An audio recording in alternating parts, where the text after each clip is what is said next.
Am I on? I can't even tell. Is it happening? Like, um, I don't know if I'm on or not, but You're on. that talk by Chanel just really touched me. And I think I just needed to hear it. And I know I'm supposed to be talking about my book, right? Like, I'm supposed to be talking about my book, but I wasn't expecting to be so moved.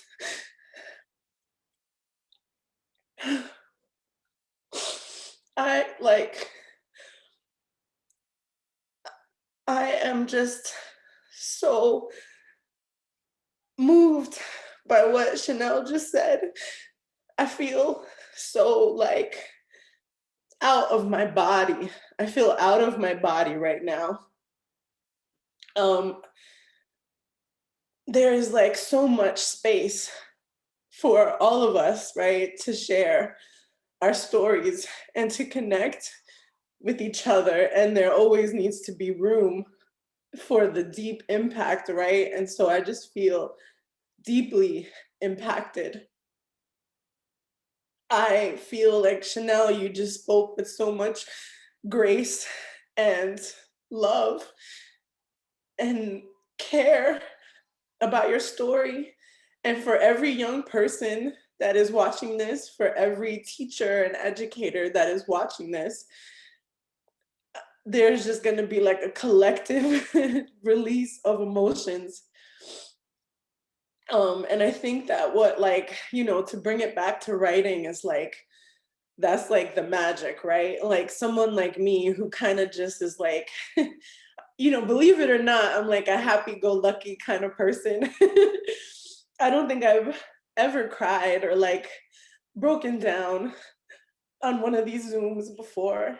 And so I'm not ashamed and I don't feel crazy. I feel honest and I feel like really powerful writing and storytelling does this, encourages all of us to do this, to break down like those barriers and to break down all the walls that we have around ourselves, around our spirits, around the things that happen to us, right? These types of stories allow us to come together and share them in places where our emotions are held, where our experiences are valued and cared for. Um, and again, I know that the like higher ups at Penguin are like, hey, we need you to talk about your book. But I also know the higher ups at Penguin would be hugging me and crying with me and crying with all of us, right? So I know that there's room for that. I know that this pandemic has cracked us wide open.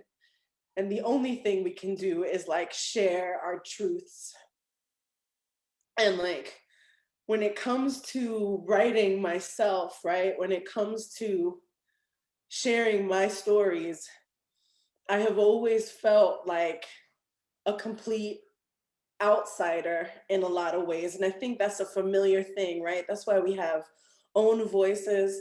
That's why we need diverse books, because so many of us feel like outsiders because of our race, because of our sexuality, because of our body types, because of our gender presentations, you know? I think that there's so much we are coming up against, right? And like, gosh, it's like a little hard to transition. But Gabby, this yeah. transition, that was flipping amazing. I cry publicly all the time. We should both be in the same club, wear matching jackets and get medals. This is Gabby's book. It's really flipping beautiful. Extremely talented writer, and now she's gonna take it away. So I'm sending love to you, Gabby, hyping you up, and now it's your time. Okay. We got this. Thank you. Woo! You know what? They even made the book a graphic novel, but Penguin came through with the hardcover. And we're going to talk about Juliet Takes a Breath, right? Because that story is so important to me. It is my story as a young Puerto Rican kid growing up in the Bronx, right?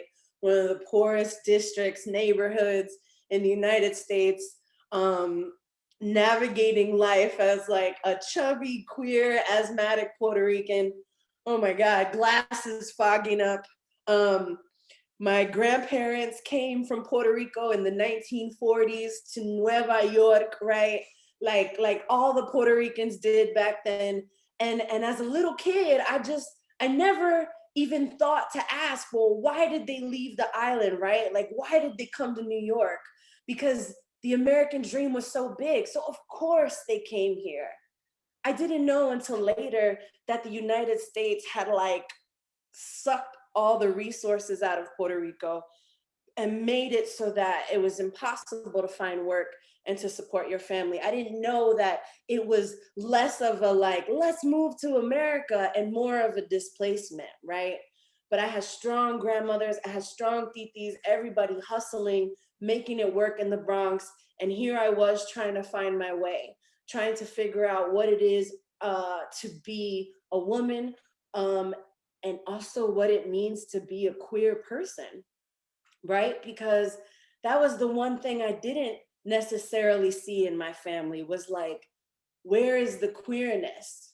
I had like a gay uncle, right? But he was like, he was like special gay uncle from the 70s, right? With his little chest hairs and his beads and all this stuff. But he was like in a separate world, right? He was in another place. And for me, I didn't see like, how do you get a regular job, right? Like my Theo, who knows what he did for money? But like, how do you function in like an everyday society, right? How do you function as a queer person? How do you function? How did I function when all my homegirls and all my cousins were these beautiful, feminine girls into makeup, into boys, pretty, accepted? When my gender presentation started to shift as a teenager, I felt it getting hit up by disappointment. I felt it like almost like a road rage, a road rash even against everyone around me. I started to feel lost, like I was drowning in myself. And at the time, we didn't have words for gender dysphoria. We didn't have, I don't even think people really were saying queer yet in a positive way. My mother could barely say lesbian out loud. It was always like, my daughter's a lesbian, like the whisper. And I felt like there wasn't going to be any future for me. My queerness, my body type, my butchness, right, were all things that were like slowly stomping me out of a positive future. Like everybody loves lesbians, right? Until they show up looking like me. Nobody wanted to hire little butch me at the mall, at the freaking Claire's, at the school, at the bank, at all of these places where it was like, there's no employment for you, there's no this, good luck. You need to change yourself. You need to fit our standards of dress. You need to fit our standards of relationship. You need to be in the closet. You need to hide all the things that make you you. And I was starting to like crack. And on top of it, right, I know we talk so much about representation and like, I didn't have anyone that looked like me, blah, blah, blah. Yes. But also in the 90s, when it came to especially like gay and lesbian folks, we never survived the movies. We never made it to the end. And so as a young person, I never even thought that I would live past 25. Never. I never saw that.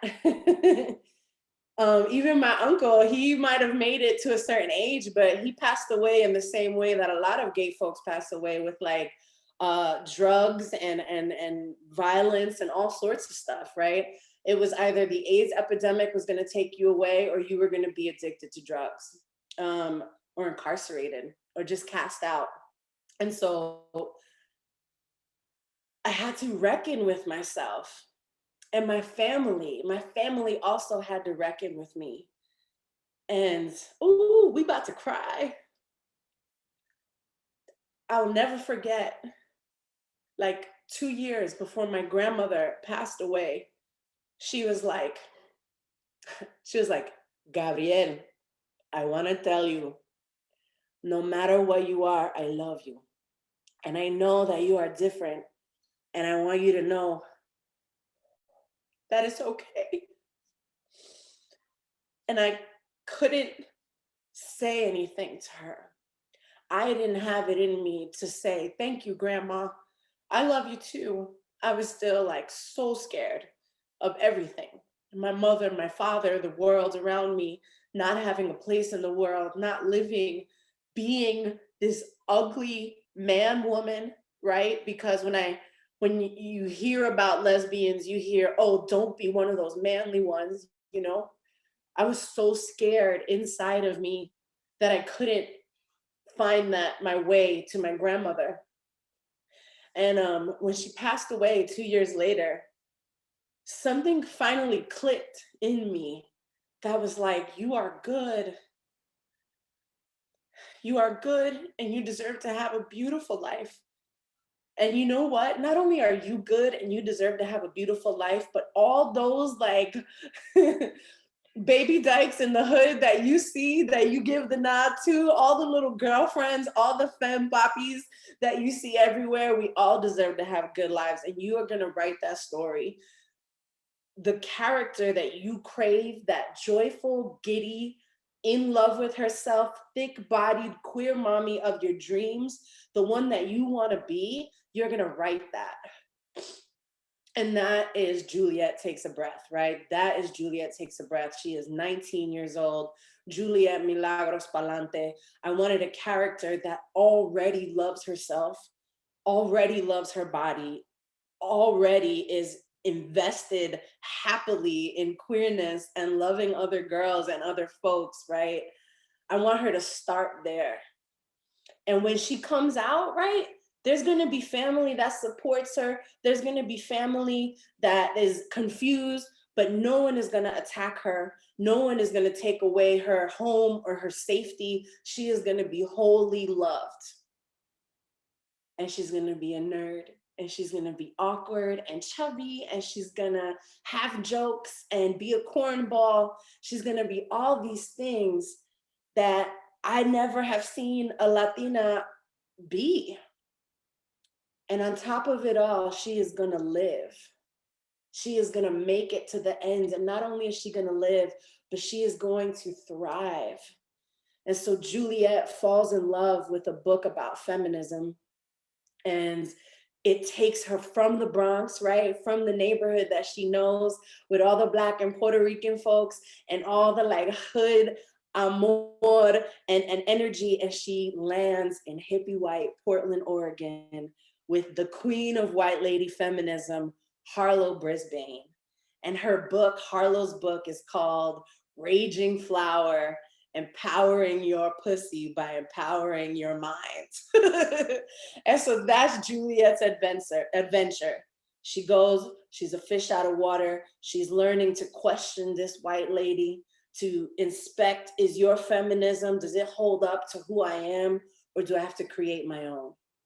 And also in the story, Juliet is able to explore her identity with her family.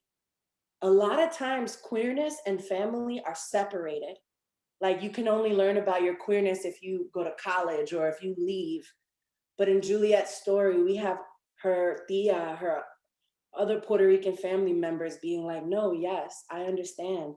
I loved my super's daughter in the 80s. Like I was bisexual in 1979, you know, like reminding young folks that our ancestors have always been here. They will always be here, and they look like each and every one of us and love like each and every one of us.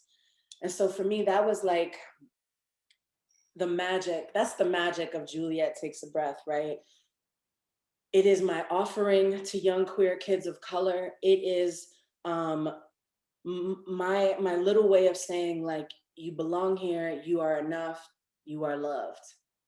And so I think that might be the end of my time. I have stopped crying. It's okay to cry.